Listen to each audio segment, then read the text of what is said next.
Hello viewers, welcome to Bhavani కథల ప్రపంచం. ఈ కథలో చూపిస్తున్న కొన్ని సన్నివేశాలు పాత్రల భావోద్వేగాలు మాత్రమే చూపిస్తాయి. ఎవరి భావాలను నొప్పించడం లేదా తప్పు ప్రవర్తనను ప్రోత్సహించడం నా ఉద్దేశం కాదు. సరే, ఇక కథలోకి వెళ్ళిపోదాం. బాస్తో ఒకరోజు 16వ భాగం. మధ్యాహ్నం నిత్యని తీసుకెళ్లకుండా శ్రీరాజ్ ఒక్కడే మీటింగ్కి వెళ్ళి అక్కడి నుండి తొందరగా ఇంటికి వెళ్ళిపోయి కొడుకుతో సమయం గడిపి రాత్రి 7 అవుతుండగా నిత్య దగ్గరకు వచ్చాడు. నిత్య అప్పుడే ఆఫీస్ నుండి వచ్చి ఫ్రెష్ అయి ముడుకులు దాటిన స్కర్ట్, టీషర్ట్ వేసుకొని డిన్నర్ ప్రిపేర్ చేయడానికి కిచెన్లోకి వెళ్ళబోతుంటే ఫ్రెష్ అయి వచ్చిన శ్రీరాజ్ ఆమెను చేతుల్లోకి ఎత్తుకున్నాడు. ఇన్ని రోజులు బుద్ధిగా ఉన్నాడు కదా, మళ్ళీ ఏమైంది అని కంగారు పడుతూ, ఏంటిది శ్రీ, నన్ను కిందకు దించు, నేను డిన్నర్ ప్రిపేర్ చేయాలి అంది. కింద ఎందుకు, మన గదిలో మంచం మీద దించుతాను అని అదో రకంగా చూస్తూ అన్నాడు. అతని ఆ చూపుకి ఆమెకు ముచ్చెమటలు పడుతుండగా, ఇన్ని రోజులు కుదురుగానే ఉన్నావు కదా, మళ్ళీ ఈరోజు ఏమైంది, టాబ్లెట్ తెచ్చుకోలేదా అని అడిగింది. ఆమెను మంచం మీద దించి, మళ్ళీ నీకు డేట్ వచ్చే వరకు టాబ్లెట్ వేసుకోను అన్నాడు. అంటే అంతవరకు మళ్ళీ అని బెదిరిగా చూస్తుంటే ఆమె పక్కన కూర్చొని ఆమె మోముని చేతుల్లోకి తీసుకొని పెదవులను అందుకొని గాఢంగా ముద్దాడి వదిలి, అప్పటి వరకు ప్రతిరోజు మళ్ళీ యుద్ధమే అంటూ దాడి మొదలుపెట్టాడు.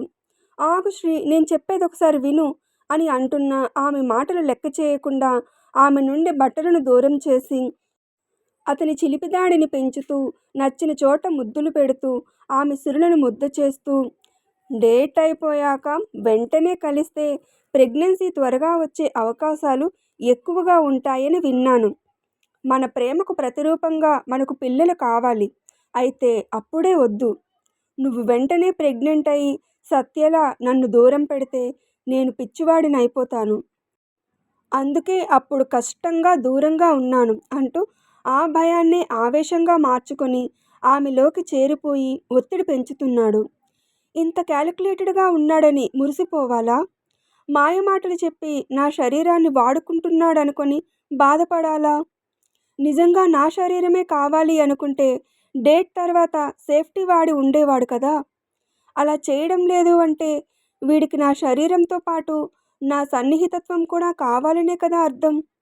నిజంగానే నాతో ఒక బాధ్యత గల భర్తలానే నడుచుకుంటున్నాడు కానీ అని అనుకుంది. కానీ గీని ఏం లేదు. ఈ విషయంగా నేను ఆపాలని అనుకున్నా వీడు నా మాటలు తోసిపుచ్చే స్థాయిని ఎప్పుడో అధిగమించాడు. వీడికి దూరంగా వెళ్ళే వరకు, నేను వీడితో ఉన్నంత వరకు ఇలాగే ప్రవర్తిస్తాడు. మరి ఈ దాడిని, వీడి ప్రేమను నేనెందుకు ఆస్వాదించకూడదు? అసలు నేనెందుకు వీడికి దూరంగా వెళ్ళాలి? వీడిది స్వార్థమే అయినా నన్ను అన్ని రకాలుగా లాక్ చేశాక, నా శరీరాన్ని అన్ని రకాలుగా కబ్జా చేశాక, ఇక నేను వీడి నుండి దూరంగా వెళ్ళి మాత్రం ఏం చేస్తాను? వీడన్నట్లు మరొకరికి ఈ శరీరాన్ని అర్పించలేను. ఒంటరిగా ఉన్న నా వంక ఆశగా చూస్తారు తప్ప ఉద్ధరించడానికి ఎవడూ ముందుకు రాడు. వేరే ఎవరితోనూ ఉండే బదులు వీడితోనే ఉంటే నష్టమేంటి? వీడు నా శరీరాన్నే కాదు, నన్ను కూడా ప్రేమిస్తున్నాడు. ఇంటి పనిలో సహాయం చేస్తున్నాడు, నన్ను ఆట పట్టిస్తున్నాడు, నాతో అల్లరి చేస్తున్నాడు, చేయిస్తున్నాడు. వాడు సర్వస్వం నేనే అన్నట్లుగా ప్రవర్తిస్తున్నాడు. ఒక ఆడపిల్లకి ఇంతకన్నా ఏం కావాలి? వీడి వల్లే అమ్మ కూడా కోలుకుంటుంది. వీడి ద్వారా అమ్మ విషయంగా లాభం పొంది వీడిని వదిలి నేనెందుకు వెళ్ళిపోవాలి? నాకు అన్నీ వీడే అయినప్పుడు నేనెందుకు వీడి నుండి దూరం అవ్వాలి? సత్యకు ద్రోహం చేస్తున్నాననే బాధ నా మనసులో ఉంది. అయితే నాకు నేనుగా వీడిని నా వైపు తిప్పుకోలేదు కదా. ఆమె దూరం పెట్టిందని నన్ను వశం చేసుకున్నాడు. ఈ మాటతో నన్ను నేను ఎంత సమర్థించుకున్నా ఆమె పట్ల తప్పు చేస్తున్నట్లే. అయితే వీడి దాడిని అలవాటు చేసినప్పుడు కూడా వీడిని అంగీకరించలేదు నేను. వీడు చూపిస్తున్న ప్రేమకు కరిగిపోయాను.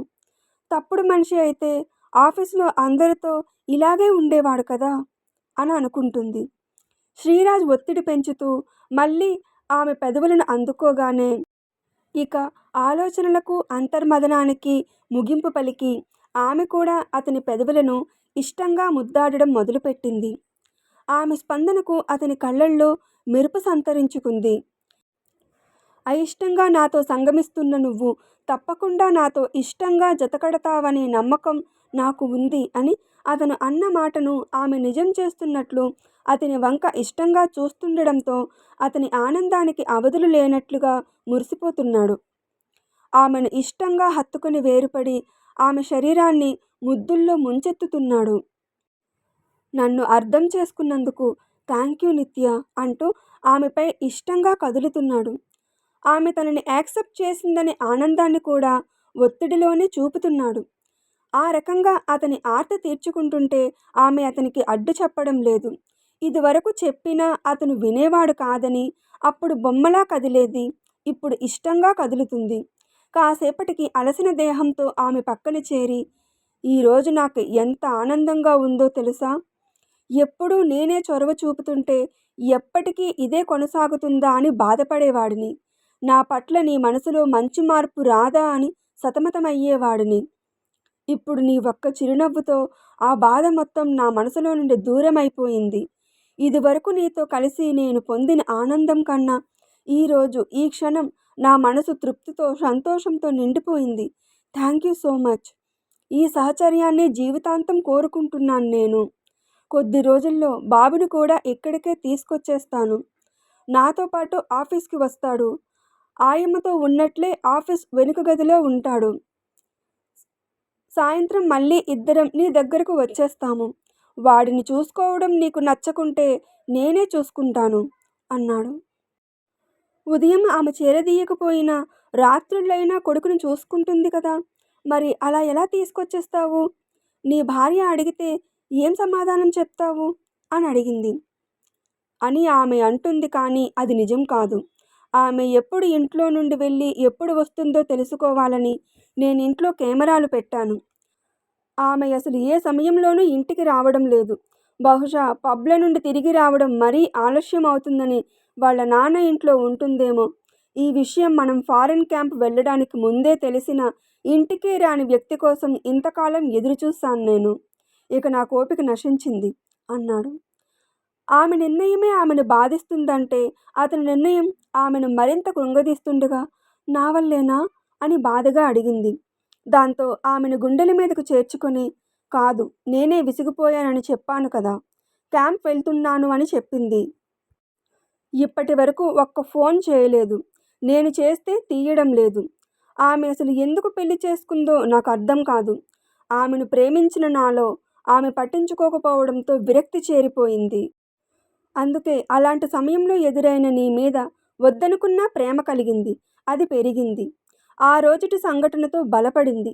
అందుకే నిన్ను వదులుకోవడానికి నేనెంత మాత్రం సిద్ధంగా లేను. ఆమె క్యాంపు నుండి తిరిగి వస్తే నేరుగా కలిసి విడాకులు తీసుకుందామని డైరెక్ట్ అయిపోతాను. పెళ్ళి ఒకరితో, కాపురం ఒకరితో నాకు నచ్చడం లేదు.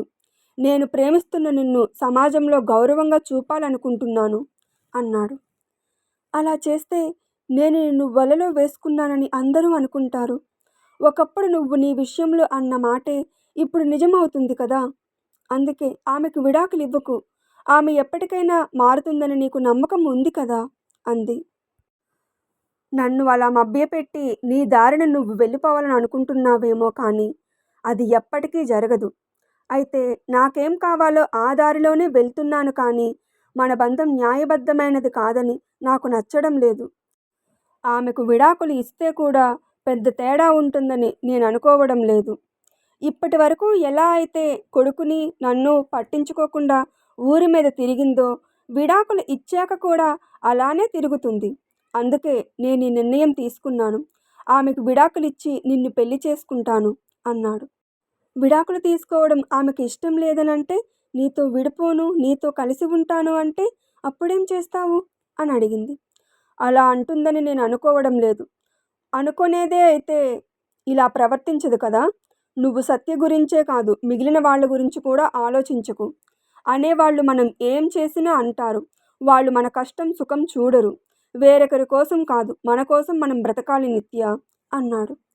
నేను కూడా అదే అనుకున్నాను అని మనసులో అనుకుని అతను ఆమె ఎత్తులను తడుముతుంటే అతని 6 పలకల దేహం మీద చేయి వేసి చిన్నగా తడిమి మరుక్షణం చేతిని తీసేసింది. మొహమాటం ఎందుకు?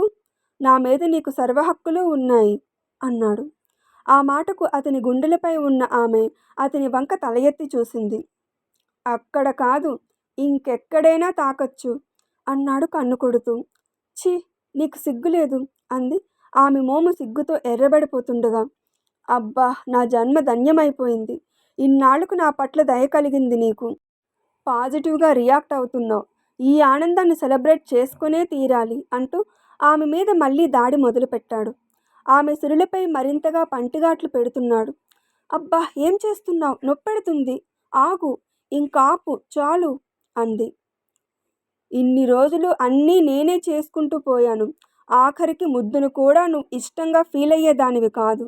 అలాంటిదిప్పుడు నువ్వు కూడా ఇష్టంగా ముద్దాడుతూ నా పట్ల నీ ఇష్టాన్ని తెలుపుతుంటే ఇక నేనెందుకు ఆగుతాను చెప్పు అంటూ మరింతగా ఆమె శరీరాన్ని పెదవులతో చేతులతో తాకుతూ ఆమెను పూర్తిగా ఆక్రమించుకుంటూ వేగంగా కదులుతున్నాడు. అతనితో సమానంగా కదులుతూ నరాలు తేలినట్లుగా ఉన్న అతని చేతుల మీద చేతులు వేసింది. వెచ్చని ఆమె చేతి స్పర్శ అతనిలో కోరికలను పెంచుతుంటే ఆమెను మరింతగా తనకు అదుముకుంటున్నాడు.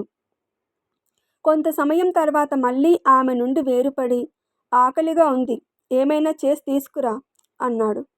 ఆమె కింద పడిన తన డ్రెస్ తీసుకోబోతుంటే, ఇలాగే వెళ్ళు అన్నాడు. సిగ్గు లేకపోతే సరే అని సుతారంగా తిట్టి తన టీషర్ట్ మిడి వేసుకొని కిచెన్లోకి వెళ్ళి, ముందు కాఫీ చేసిస్తాను, తాగుతూ ఉంటే ఈలోపు వంట చేయొచ్చు అనుకొని పాలు పొయ్యి మీద పెట్టింది. అంతలోనే శ్రీరాజ్ కిచెన్లోకి వచ్చి ఆమె వెనుక నిలిచి తన చేతి మునివేళ్లతో ఆమె చేతులను చిన్నగా తాకుతుంటే ఆమె పరవశంలో మునిగిపోతుంది. చేతివేళ్ల నుండి మొదలుపెట్టిన తాకిడిని పెంచుతూ వెనుక నుండే ఆమెను చుట్టుకొని అతని వదనాన్ని ఆమె భుజంపై ఆనిస్తూ ఆమె ఎత్తులను సవరిస్తూ, ఆటకు రెడీనా అన్నాడు. అతని చేతలకు ఇప్పటి వరకు వేరే లోకంలో విహరిస్తున్న ఆమె అతని మాటలకు ఈ లోకంలోకి వచ్చినట్లుగా అయ్యి, ఇప్పుడే కదరా వదిలావు, మళ్ళీ ఆటేంటి? అప్పుడే మూడ్లోకి వచ్చేసావా అని అడిగింది. ఏం చేయను, ఇంతకాలం అణుచుకున్న కోరికలు నిన్ను చూడగానే తన్నుకొస్తున్నాయి. ఇక ఇప్పుడు నువ్వు కూడా నన్ను అంగీకరించడంతో ప్రతి క్షణం నీలో కలిసిపోయి ఆ వేడిని చల్లార్చుకోమంటున్నాయి అంటూ ఆమెను తన వైపు తిప్పుకొని ఉన్న పళంగా ఆమెను వశం చేసుకోవాలి అన్నట్లుగా ఆమె ముఖాన్ని మెడవంపుని ముద్దాడుతున్నాడు. కిచెన్లో ఏంటిది, వదులు అని దూరం నెడుతుంటే స్టవ్ ఆఫ్ చేసి ఆమెను చేతుల్లోకి ఎత్తుకుని బెడ్రూమ్లోకి తీసుకెళ్ళి బెడ్ మీద దించి ఆమె మీదకు చేరిపోయాడు. అల్లరికి కూడా హద్దు ఉంటుంది. నువ్వు వచ్చిన దగ్గర నుండి ఇదే పని అంటే ఎలా చెప్పు? ఆకలి అన్నావు కదా, కాస్త ఈ పనికి విరామం ఇవ్వు అంది. ఆ ఆకలి తీర్చుకునే పనిలోనే కదా ఉన్నాను అంటూ ఆమెలోకి చేరిపోయి కదలికలు పెంచాడు. ఏంటి, ఇన్ని రోజుల గ్యాప్ని సమానం చేయాలనుకుంటున్నావా? లేక రేపు శనివారం ఇక్కడికి రావని రేపటి వాటా కూడా ఇప్పుడే లాగించేస్తున్నావా అని అడిగింది. ఎప్పటిదప్పుడే తీర్చేసుకోవాలి బేబీ, లేదంటే కోరికలు పెరిగిపోతాయి. అప్పుడు నువ్వు అస్సలు తట్టుకోలేవు అంటూ మరింత వేగంగా ఆమె మీద కదులుతున్నాడు. నిత్య అన్నట్లుగానే శ్రీరాజ్ శనివారం రాత్రి ఆమె ఇంటికి రాలేదు. నిన్న రాత్రంతా క్షణం కూడా ఆమెను వదలని అతని తీరును తలుచుకొని ముసిముసిగా నవ్వుకొని అతని గదిలో మంచం మీద చారబడి అతని వైపు స్థానాన్ని తడుముతూ నిద్రలోకి జారుకుంది నిత్య. ఉదయం నిత్య లేచి తనకు మాత్రమే టిఫిన్ ప్రిపేర్ చేసుకొని తినేసి లంచ్కి ఏం చేయాలి అని ఆలోచిస్తుంటే బజార్ సౌండ్ వినిపించింది. శ్రీరాజ్ రేపు సాయంత్రం వరకు రాడు, మరైతే ఇప్పుడెవరు అని భయపడుతూనే తలుపు తీసి ఎదురుగా శ్రీరాజ్ని, అతని చేతిలో సంవత్సరం వయసున్న శ్రీరామ్ని, మరో చేతిలో ఒక బ్యాగ్ని చూసి హమ్మయ్య అనుకొని గ్రిల్ డోర్ తెరిచింది. నవ్వుతూ శ్రీరాజ్ లోపలికి వచ్చి, ఈ ఇంటి తలుపు నేను కాక ఇంకెవరు కొడతారని అలా భయపడుతున్నావు అని అడిగాడు. అంటే ఏ అవసరానికి ఎవరు తలుపు కొట్టరని నీ ఉద్దేశమా? కొట్టరు, ఎందుకంటే ఈ ఫ్లాట్కి సంబంధించి ఏ కంప్లైంట్ ఉన్నా ఏం చెప్పాలన్నా నాకే చెప్పమని అసోసియేషన్లో ఇదివరకే చెప్పాను అని చెప్పి అతను లోపలికి వచ్చిన ఆమె బాబుని తీసుకోవడానికి ప్రయత్నించలేదని, నన్ను మాత్రమే కాదు నా కొడుకుని చూసుకునే బాధ్యత కూడా నీదే అన్నాడు. ఆ మాటకు ఆమె డల్ అయిపోయింది. ఏంటి, నన్ను యాక్సెప్ట్ చేసావు కానీ నా కొడుకుని యాక్సెప్ట్ చేయడానికి నీ మనసు అంగీకరించడం లేదా? నీకు కూడా నా కొడుకంటే ఇష్టం లేదా అని సూటిగా అడిగాడు. నా ఉద్దేశం అది కాదు. నీ భార్య నుండి నిన్ను దూరం చేశాను. ఇకిప్పుడు ఆమె కన్న కొడుకును కూడా దూరం చేస్తే ఆమె బాధపడుతుంది కదా! ఆమెకు అన్యాయం చేస్తున్నానేమో అని ఇప్పటికే నాలో నేను చాలా నలిగిపోతున్నాను అంది బాధగా. నువ్వా బెంగ పెట్టుకోకు. అసలు ఆమె ఇంటి పట్టున ఉండి బాబుని నన్ను చూసుకుంటూ ఉంటే నేనెందుకు ఇలాంటి పని చేస్తాను? బహుశా ఆమెకు బాబు ముఖం ఎలా ఉంటుందో కూడా గుర్తుండి ఉండదు అన్నాడు. ఆ మాటకు మరింత బాధగా చూసింది. అవును, నేను నిజమే చెప్తున్నాను. పుట్టినప్పటి నుండి బాబుని ఆయమ్మే చూస్తూ ఆమె గదిలోనే ఉంచుతుంది. వీడిని వారంకొకసారి నేనే ఇలా బయటకు తీసుకెళ్తాను తప్ప మరింక ఏ ప్రపంచం వీడికి తెలియదు. అందుకే నువ్వేమీ మా ఇద్దరిని ఆమె నుండి దూరం చేశావు అనుకుని బాధపడకు. వీడు నిన్నేం ఇబ్బంది పెట్టడు. వీడు ఆడుకునే బొమ్మలన్నీ తెచ్చాను అంటూ బ్యాగ్ని టీపాయ్ మీద పెట్టాడు. అతని మాటలతో తన సంశయాలను పక్కన పెట్టి ముద్దులకి బాబుని అతని చేతిలో నుండి తీసుకొని ముద్దులాడుతూ, ఆకలి వేస్తుందా? ఆమ్ తింటావా? నిన్ను తీసుకొస్తున్నట్లు మీ నాన్న నాకు చెప్పనే లేదు. పద, నీకోసం ఏమైనా చేసుకుందాం అంటూ కిచెన్లోకి కదిలింది. బాబుని పొయ్యికి దూరంగా కిచెన్ బల్ల మీద కూర్చోబెట్టి చుట్టూ శ్రీరాజ్ తీసుకొచ్చిన బొమ్మలు పెట్టి తినడానికి బిస్కెట్ ఇచ్చి వాడి తలని చిన్నగా నిమురుతూ వాడి భాషలో చిన్నపిల్లలా మాట్లాడుతూ వంట చేస్తుంది. శ్రీరాజ్ కిచెన్ ఎంట్రన్స్ దగ్గర గోడకు ఆనుకున్నట్లుగా నిలుచుని ఆ ఇద్దరిని మురిపెంగా చూస్తున్నాడు. సత్య బాబుతో ఇలా ప్రేమగా ఉండి ఉంటే ఎంత బాగుండునో కదా అని అనుకుంటున్నాడు. తల్లి ప్రేమ తెలియని పసివాడికి అన్నీ ఆయమ్మే అయ్యింది. దాంతో ఇప్పుడు వాడు క్షణం కూడా చూపు తిప్పకుండా నిత్యవంక చూస్తూ బోసినవ్వులు చిందిస్తున్నాడు.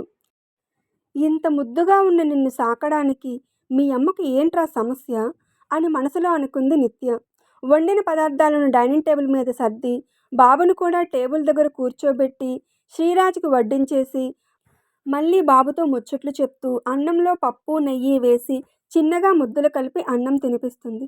తనని క్షణం కూడా పట్టించుకోవడం లేదు, అసలు తన వంక చూడడం లేదని ఒక్క క్షణం ఉడుక్కున్నాడు శ్రీరాజ్. అయితే ఇదే ప్రేమరాహిత్యంలో తన కొడుకు కూడా ఉన్నాడు కదా, ఇప్పుడైనా వాడి హక్కు వాడిని చేరింది అన్నట్లుగా ఆ ఇద్దరి వంకే చూస్తున్నాడు. బాబుని హాల్లో కింద కూర్చోబెట్టి ఆరిన బట్టలు తీసుకొచ్చి మడతలు పెడుతూ బాబు ముఖం మీద కర్చీఫ్ లాంటివి వేసి దొంగబూచి ఆటలు ఆడుతూ తన పనులు చక్కబెట్టుకుని బాబుని తన గదిలోకి తీసుకొచ్చి మంచం మీద కూర్చోబెట్టి ఫ్రూట్స్ని చిన్న చిన్న ముక్కలుగా కట్ చేసి బాబుతో ఊసులాడుతూ ఆడిస్తూ నవ్విస్తూ తినిపిస్తుంది నిత్య. శ్రీరాజ్ కూడా మంచం మీదకి చేరి ఒక చేతి మీద చారబడి ఆ ఇద్దరి వంక అపురూపంగా చూస్తున్నాడు.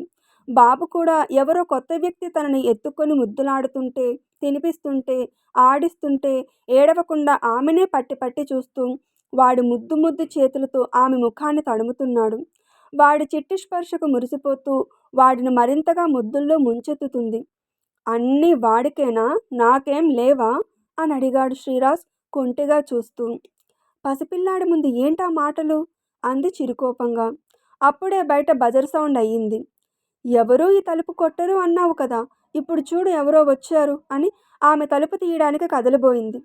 నువ్వాగు, ఎవరో నేను చూస్తాను అని శ్రీరాజ్ వెళ్ళి తలుపు తెరవగానే కొరియర్ సార్ అంటూ ఒక మీడియం సైజ్ గిఫ్ట్ బాక్స్ చూపించాడు ఒక అబ్బాయి. కొరియరా, ఎవరికి అని అడిగాడు. శ్రీరాజ్ అంటే ఎవరు? నేనే. అయితే మీకే కొరియర్. కొరియర్, అది కూడా ఇక్కడికి నా పేరు మీద. కానీ ఎవరు పంపారు అని అనుమానంగా చూస్తూ బాక్స్ తీసుకుని లోపలికి వెళ్ళి దాన్ని తెరిచి అందులో ఉన్న విషయం చూసి శ్రీరాజ్ షాక్ అయ్యాడు. ఇంకా ఉంది. శ్రీరాజ్ ఇక్కడ ఉంటున్నట్లు ఎవరికి తెలుసు? కొరియర్ ఎవరు పంపారు?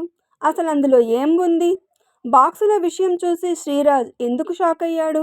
ఈ విషయాలు తెలియాలి అంటే తదుపరి భాగం కోసం ఎదురు చూడక తప్పదు. స్టోరీ నచ్చితే కామెంట్ చేసి అప్డేట్కి లైక్ కొట్టి షేర్ చేయండి వ్యూవర్స్. అప్పుడే నా స్టోరీ ఎక్కువ మందికి చేరుతుంది. అలాగే స్టోరీ వింటున్న అందరూ నా ఛానల్ని సబ్స్క్రైబ్ చేసుకొని నన్ను ప్రోత్సహించండి వ్యూవర్స్. సరే, మరో స్టోరీ అప్డేట్తో మళ్ళీ మీ ముందుకు వస్తాను. అప్పటి వరకు సెలవు. Thanks for watching my videos.